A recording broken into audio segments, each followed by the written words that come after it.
Hey everyone, and welcome to Almost Cancelled. I am Peter, that is Tara, and we are going to talk about the Chilling Adventures of Sabrina, Chapter 15, Dr. Cerberus's House of Horror.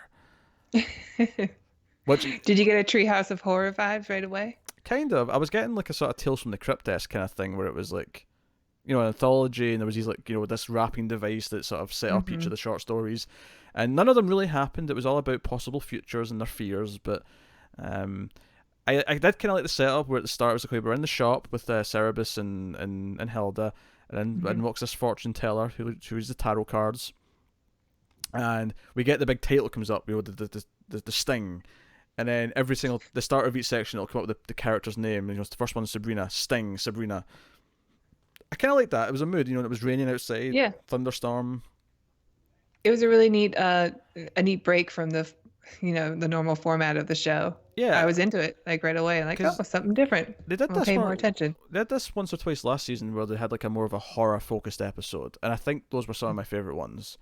And I think this one again, kind of, I was like, yeah, I like this episode. I kind of like what it was doing. Hmm. So I'm glad we're both in agreement. So yeah, I guess we'll just go through the characters one by one because I mean it's neatly split up for us. Might as Yeah, well. sure. Uh, Chapter one, Chapter Sabrina. one, Sabrina. Yes. So Sabrina's fear is that she can't trust Nick, and we get this because I actually wasn't sure because the first one it doesn't make it clear if this is a flashback or if it's like the future or Yeah, what. I thought that we were just going into the future. I Yeah. thought the tarot thing was being left behind. But at the end of it, of course, it cuts back to her at the table and goes, "Oh, that would never happen." I'm like, "Okay, so this is like a possible future based on her fears." Hmm. And the future we see is that she can't trust Nick, and that he tries to be loyal to her, even though he's kind of getting flirty with the weird sisters. But he's doing a magic show at the talent competition in the dark arts school, and she's kind of mad at him. So he picks the sisters to be the assistants for the first trick. I appreciated the joke where it's the saw in half and then it opens and it's just all the blood and guts pouring out, because right before that Yeah. happened, I was thinking about how these magic tricks. I'm like, why is there never blood on the blade? Like, I get that they're going to open it and like obviously there's no actual, there's a trick, but like no one ever pretends there's blood because there would be blood. There would be a lot. Yeah. Yeah. It was Um. pretty graphic too. Yeah. There was When like, they pulled it apart, like all the guts were falling out. yeah, the intestines. Oh, it was great. It was And it got great. me too, because I mean, I sort of saw that part coming, but then she pops out of another area, and you're like, oh, okay. I Yeah. thought they were actually going to show them being murdered. And then same sort of thing with Prudence, where she gets teleported to another dimension or something like that, and she's kind of scared because she can still talk to them, but then she walks in and it tricks Sabrina. Sabrina thinks she's actually trapped somewhere and she can't get Hmm. back. And then Sabrina's annoyed enough at this point that for the final trick, she's like, "No, I'll do it, damn it." And again, even the idea that the entire audience are all the girls, like none of the boys have shown up. It's just all the girls love Nick, and this is like, Hmm. adding to her kind of jealousy and paranoia. Yeah. Well, he accused her of being jealous Yeah. also, which sort of triggered this whole thing. So she goes up and he makes her float, but but Prudence and Cole kind of do a little extra spell to so it won't turn off. So she keeps floating. She goes through the roof and then starts floating up. And it got to a point where this is kind of ridiculous. She's like freezing to death, and we eventually see her like frozen body like floating like in the Yeah. sky. And I'm like, wait, where? That's got extreme. And then it cut back to her at the table. I'm like, oh, okay, that's fine. It's just a fear. So it's intentionally Yeah. over the top at the end. Okay. Um. So yeah, what did you think of Sabrina's? What did you think of her story? I thought it was kind of a fun, little nightmare scenario for her. Um, I didn't really get the whole point of the message for it though, like because at the end she said you should still trust Nick, or if you're going down a dark path, so long as you trust the person you're with, then you should still take it. But that's sort of what the vision was of anyway, was that she was trusting Nick and she still ended up dead. So I don't know. I it, guess it it was was. it was a fun sketch, but it didn't really it was a little ambiguous on its message, I think. I guess it's because she was not trusting him up until that last. Because she only trusted him right at the end. It was only right. It was just to prove a point at the end that she did trust him. Whereas everything up Hmm. until that point she didn't. So I guess it's like she didn't really trust him. She was trying to like prove she did, but Hmm. really, not so much. So I guess that's how I'd read it, I guess. But we'll recontextualize these as well as we go, because the twist at the end is that the fortune teller is actually Wardwell, uh, Yeah. who's got a glamour on. She's looking different, and she's kind of mining them for information. And I do get the impression that she's not, like, as much as I think she is messing with them a little bit. I don't think she's actually creating the fears. I think the fears are actually true. I think that it's their real fears, as opposed to something she's just Hmm. kind of planting herself. Although, Yeah, but she is kind of twisting things a little bit oh though, sure, probably for her own goals. yeah. That's what I gathered from the end anyway, You was say that she's sort goals. of planting seeds and You say goals. I say for her own amusement. I don't know, she was talking about an apocalypse at the That's end and true. some great war, so we'll see. Because the war with Satan and the mortals is coming, and Sabrina's going to have to pick a side and all the rest of it. So yeah, I enjoy Sabrina's. I liked it more as well once I realized that it was just a vision of the future. Once it became clear what the context was, I Hmm. liked it more. And then that led into the second one, which I believe was Theo, Yes. which was this weird tale of Theo wanting to transition, and kind of like, okay, I've got the haircut, I've got the clothes, I'm being called Theo, but I'm always going to look like this. And Theo sneaks into the Spellman house and steals some potions and shit. Because one of the things I didn't like about season one is that she had this weird aunt at the time who was like Yeah, showing the up aunt and came being, back. yeah. Uh, Dorothea. so the I aunt wrote it shows down. back up and tells Theo to do this. So Theo sneaks into the house and gets the ingredients in the spell book. Of course, the gender spells are sitting out in this handy Yeah. book. So, but he gets back to the house and he makes the mix and he does the potion. Goes to sleep, wakes up, and this was like such a ridiculous visual effect that I thought, because his face still looked the same. It was the same head, Yep. but all of a sudden he was built like it was almost like that scene in the first Spider-Man movie, except even more over the top, where he's like really Right. muscly. Yeah, right. Checking out his body in the mirror. Yeah, he's like really But excited by it, it and he's Billy's like, oh, you're a beast out there, Theo, and all the rest of it. However, the the twist voice was here. altered a little bit also, That's right. Yeah, his but voice was deeper. Yeah. to a point where it just I don't know, it didn't really work for me with the body change.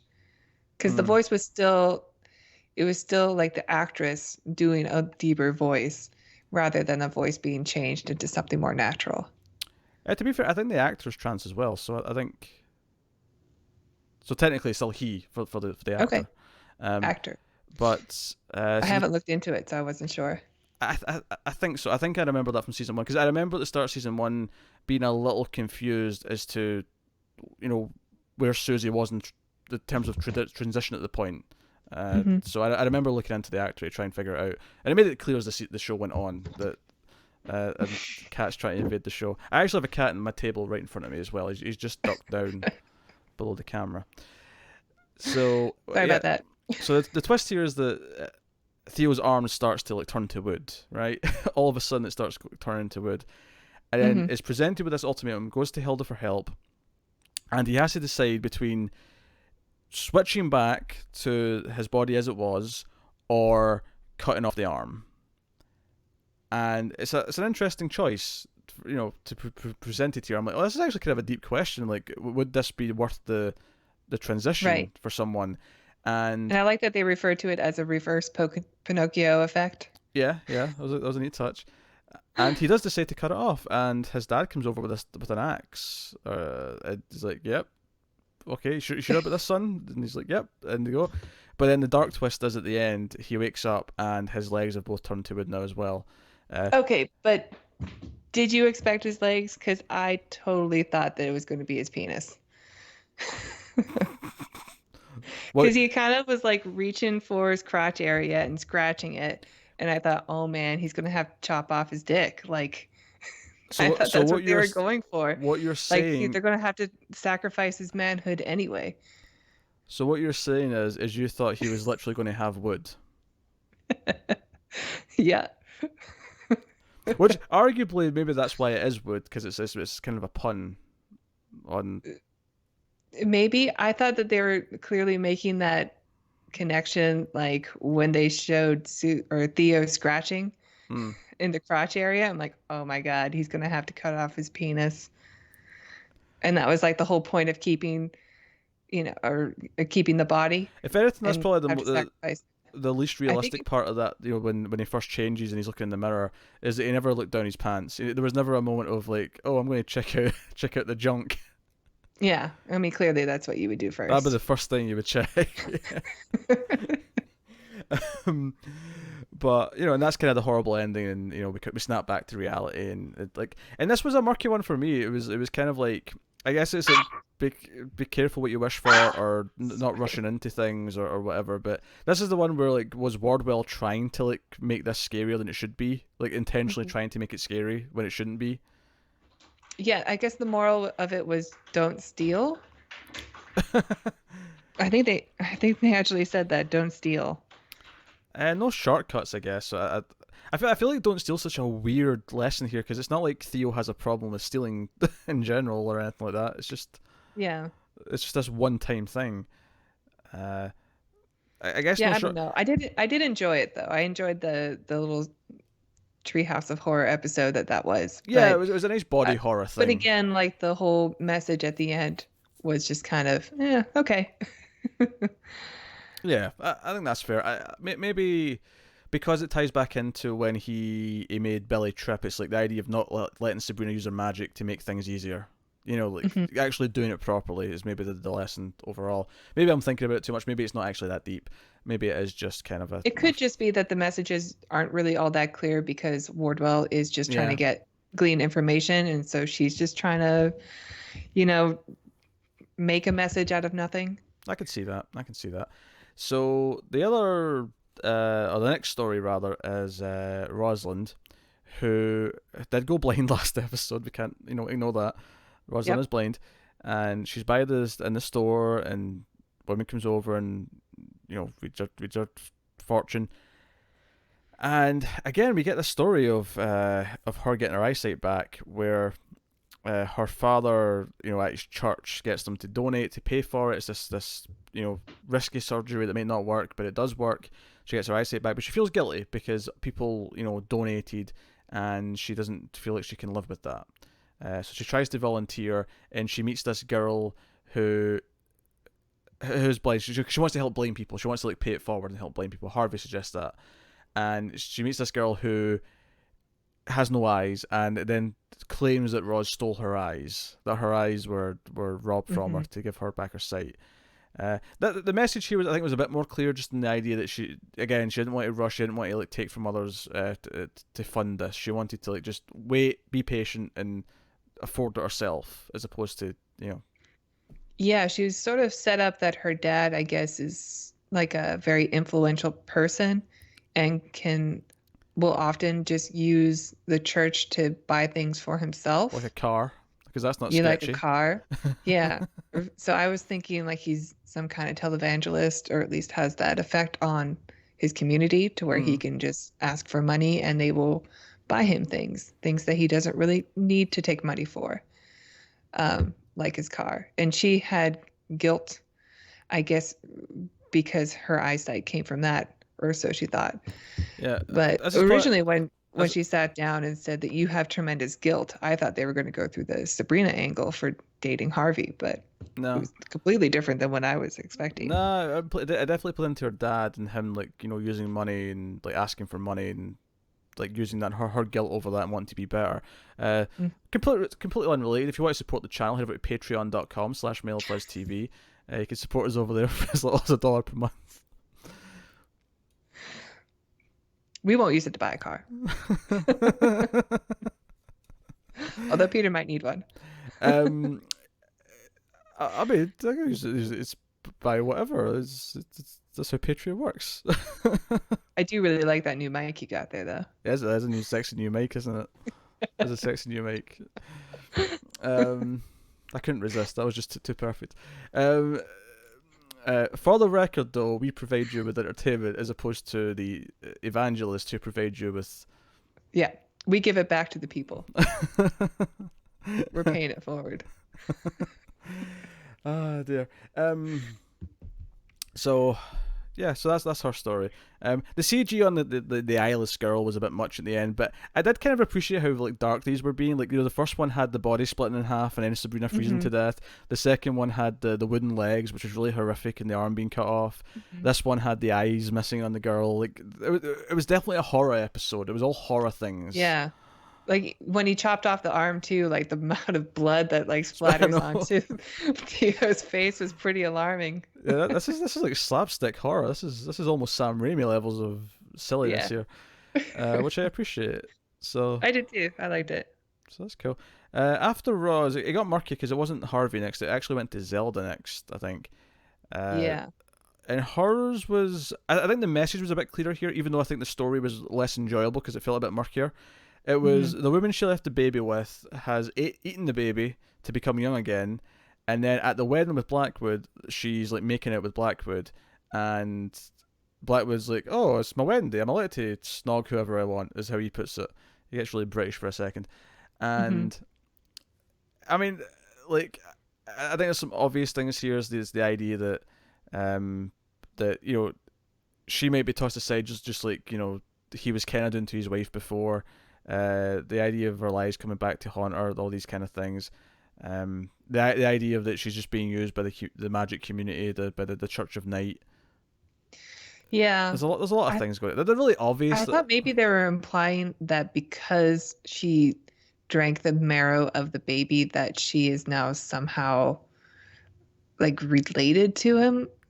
Oh yeah, It seemed a little bit like incestuous what yeah, was happening. that was definitely the implication when Zelda came in and said, "Oh, she's technically your," and then she doesn't finish her sentence, and she looks Yeah, disgusted. Yeah, there was definitely an implication that he's kind of kissing his daughter here. right, right. And I guess that's part of the warning to Zelda for keeping secrets that now he doesn't know that the baby exists, that maybe this will happen one day in the future. Yeah, basically it'll come back to bite her essentially, to do it in Mhm. the simplest possible way to put it. Yeah. The secrets might come back to bite them in the ass. Uh, And also Wardwell now knows that there's a baby. that's So true. maybe that will come into effect in the future. That is true. She knows that now. So that was Zelda's, and then we had Ambrose, or was Harvey next? I can't remember what the order was for the last two. Harvey was Was it next. Harvey that was next? Uh, his was weird. He gets accepted to an art school for the summer, and Roz encourages him to go, and he does go, and he happens to be rooming with a guy who's also seeing the Dark Beast. Because this is one of those things we've not brought up yet. This in this season is that what he saw down the well and the well, sorry, the mines. He saw the Dark Beast at one point, the Dark Yeah. Lord, and this guy's also seen them. He's painting them, and this one's a bit more.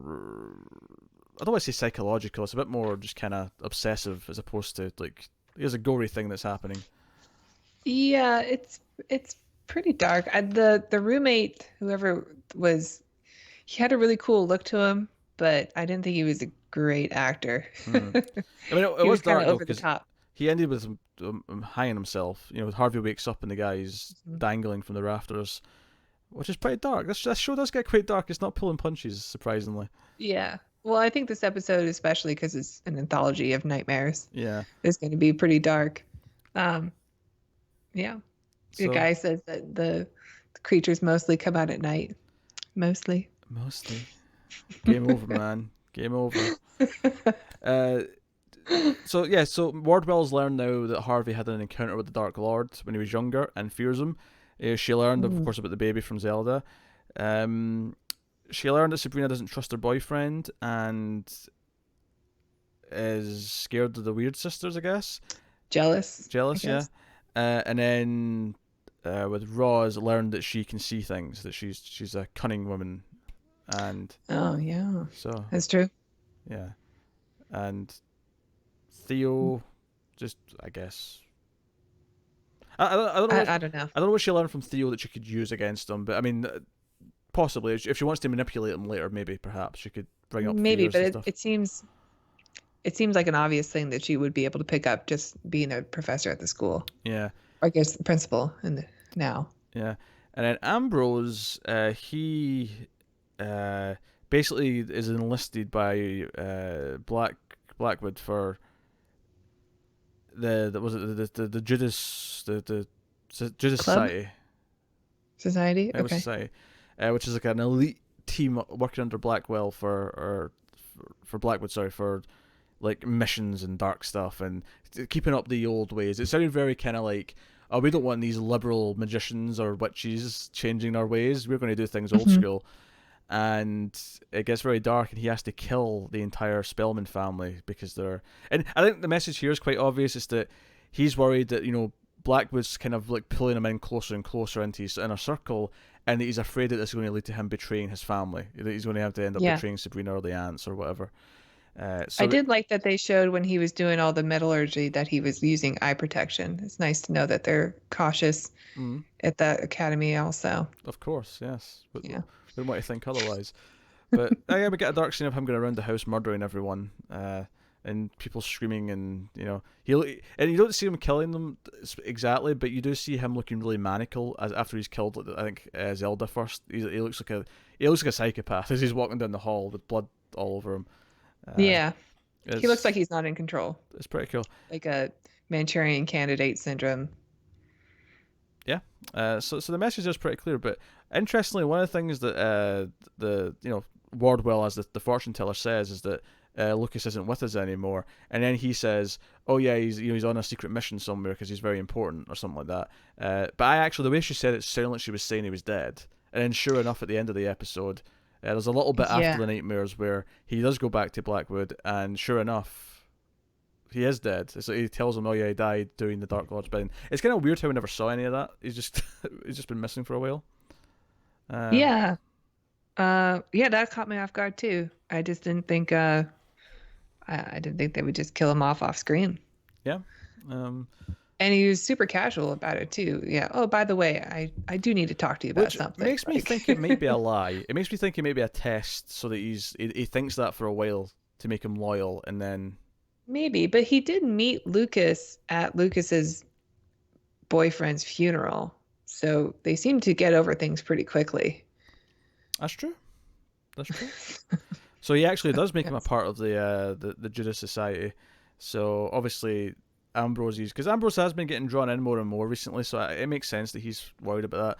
Sabrina asks Nick not to be around the Weird Sisters, uh, and she does At that, the end. and she does that thing at the end. It's just because he says, "Oh, you're not. I didn't think you were really jealous." She's like, "Oh, I'm not. I do trust you. I just don't trust them. So can you not hang around them?" And there's the pause, and then she goes, "For me." And I'm like, you little mink shoe. You know how to play a guy with his heartstrings. I use that too. Yeah, for me. Um, it's an effective method. I'm not gonna lie. It's effective. You want to do a Twilight Zone review for me? That was not how it happened. That was not how it happened. Although she's tried to use it a couple of times to get me to put Creed on the sci-fi movie podcast schedule, and it doesn't It work. is a sci-fi movie. It counts. It's not sci-fi. Unless there's a twist in the third one where someone's an alien. It's not a sci-fi movie. We'll see. Where was it going? So yeah, and then yeah, basically it's Wardwell coming home. We find out it's her, and she's like, the war's coming, and I'm going to be prepared and have all this info on She everyone. says apocalypse, Yeah, the and she apocalypse is says coming. Yes. if she messes up the Dark Lord's plan, then all hell will break loose. Here's a question: has she tried the for me thing with the Dark Lord? Maybe it would work. Maybe. Maybe that's Sabrina's trick. Could you dump the Dark Lord? Or could you dump Sabrina Dark Lord for me? Maybe she should try it. Maybe it would work. Maybe the whole plot would just end right there. It would be over. Hmm.